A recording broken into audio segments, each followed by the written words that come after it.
In previous video, we have seen how to give the IUPAC names to the simple as well as branch alkanes.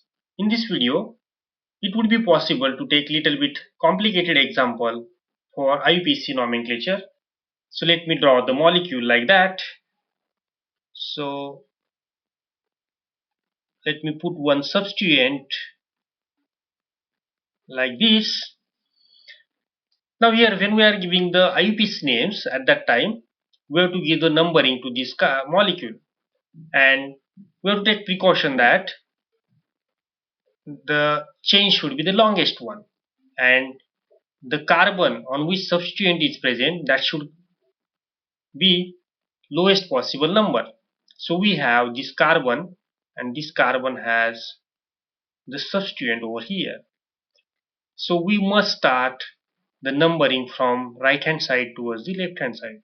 So this carbon will be the 1, 2, 3, 4, 5, 6 and 7. So we have total number of carbon atoms 7. So the parent name of this molecule will be heptane. Heptane. Here hept is the prefix and it should end up with ane. Now here we have the substituent at position number 3. So we have the substituent, and here we have the total number of carbon atoms 2, that is 1 and 2. So this will become ethyl.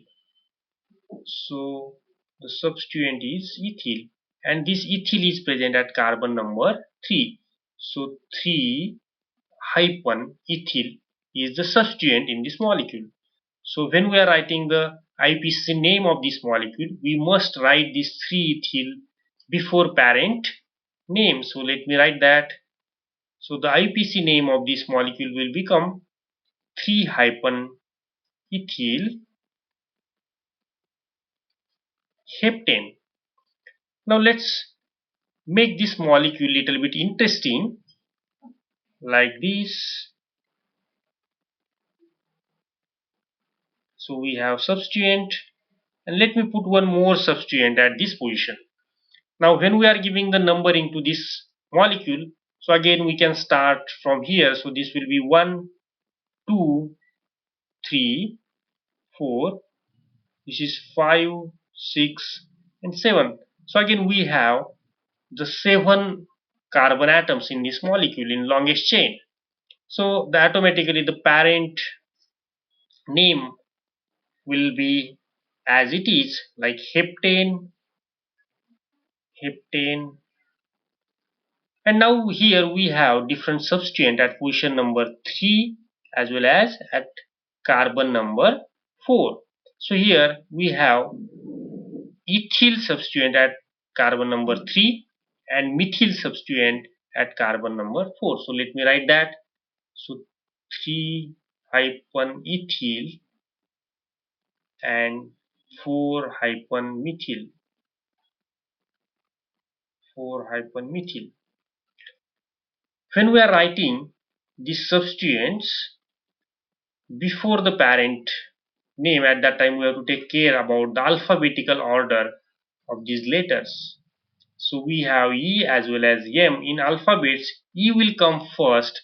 So when we are writing the IUPAC name for this molecule, at that time we have to take 3-ethyl first. So let me write IUPAC name 3-ethyl, 3-ethyl hyphen 4-methyl, 4-methyl heptane. So the correct IUPAC name for this molecule will be 3-ethyl, 4-methyl heptane. Again we can make this molecule little bit more interesting. So let me draw the molecule like that. So we have substituent like this. Again I will put the same substituent, and I will add one more substituent at this position. Now when we are selecting the longest chain, so we have chain like this. we have chain like this, and also we have the chain like this, and this is the longest chain, so we have to start numbering from this carbon atom. So this will be 1 2 3 4 5 6 7 and 8.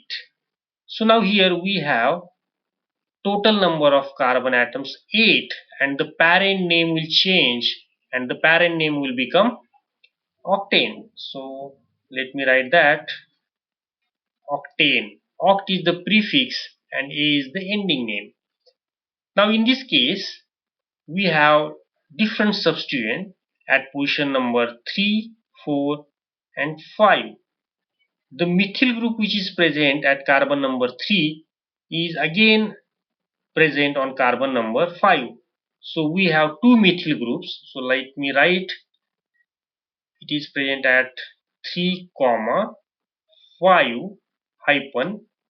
When we have two methyl groups, so we have to write prefix as a di. So it will become dimethyl. And we have ethyl group on carbon number 4. So we have to write 4 hyphen ethyl. 4 hyphen ethyl. Now here when we are writing the substituent before this parent name, at that time we have to again follow the alphabetical order rule.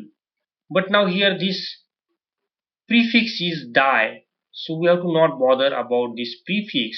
Even though the d is there, we have to consider the m as well as the e, and here again e will come first in alphabetical order. So when we are writing the IUPAC name will become 4 hyphen ethyl hyphen 3 comma 5 hyphen dimethyl octane.